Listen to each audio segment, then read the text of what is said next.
In other news for you now, today the Utah legislature met in a special session. Lawmakers voted on a new congressional map for the hotly contested midterm elections. But tonight, a new lawsuit to challenge that new map, and the governor signing the first bill of the special session. Utah is set to have a new congressional map for 2026. Lawmakers approved that map, option C, after an all-day special session today. Republicans are hoping to begin to close the book on the legal battle over these maps, but Democrats, they warned that a new law passed today could extend it and that this isn't over. Our chief political correspondent, Lindsay Aerts, has more on that. Yeah, Brian, so the map itself wasn't actually the sticking point today. Lawmakers handily approved Map C. The issue today was these 3 tests that Republican lawmakers say are needed to evaluate the maps for partisan fairness. But Democrats are crying foul. Democratic Senator Jen Plum, a practicing doctor, likened it unto limiting which tests a doctor could use to diagnose a patient. You don't test someone coming in with chest pain and left arm pain and shortness of breath with the strep test to see if they have strep.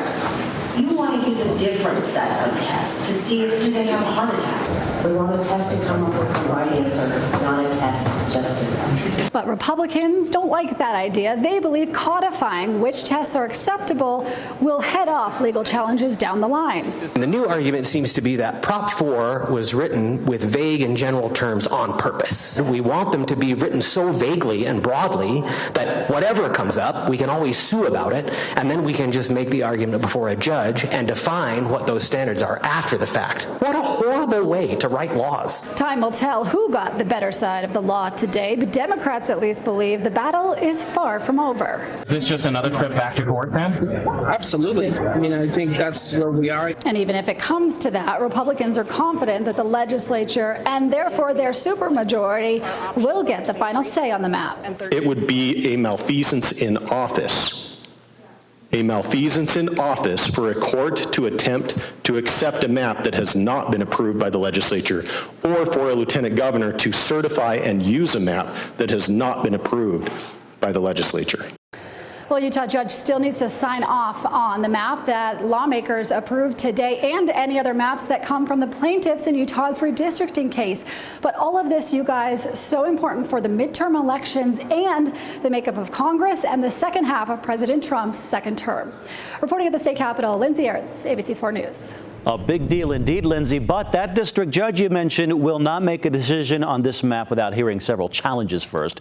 The plaintiffs in the redistricting lawsuit against the state legislature have filed their own maps to the court and a challenge to Senator Brammer's nonpartisan litmus test for maps.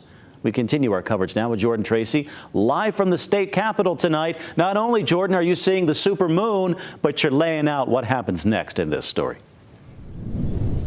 Yeah, that's right, Brian. After speaking to the attorney in this case for the plaintiffs, David Raymond, they are now arguing to the court that the map chosen by lawmakers today in the special session does not meet the requirements of Prop 4, along with Senator Brammer's bill, and that it does not follow the will of Utah voters. Now, they did submit 2 maps, as they were required to, as a part of that lawsuit. You're looking at them now.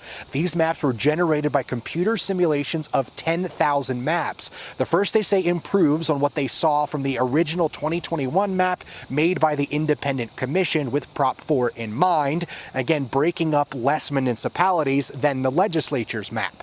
The second map, they say, is a take on the map that the legislature has chosen, but in their minds fixes it to break up less municipalities. They say that that was the most important part laid out by that district court judge. Republican leaders have been outspoken about the courts weighing in and making them go through this process. It is a continuing point of contention. This is something that all citizens should be concerned about, because the voice was taken away from their elected officials through a court, through a judge who is unelected. That should concern everybody. Just because they disagree with what the judge has done in this case thus far does not give them any kind of moral claim to be able to change the process just so they can get what they want. Okay, Brian, we have maps now from the lawmakers and now the plaintiffs. So the question is, what comes next? Now, coming up on the 23rd of October, that's when the hearings will begin on these maps, as well as this challenge to Senator Brammer's bill about this process of reviewing maps. Now, Brammer says that the bill implements 3 statistical methods, 2 of which he says were proposed by Democrats. However, the plaintiff in the case, speaking to attorney Raymond in this, calling it, quote, a mathematical manipulation masquerading as science. So this is going to continue for at least the next few weeks. Brian, reporting live at the state capitol, Jordan Tracy, ABC4 News.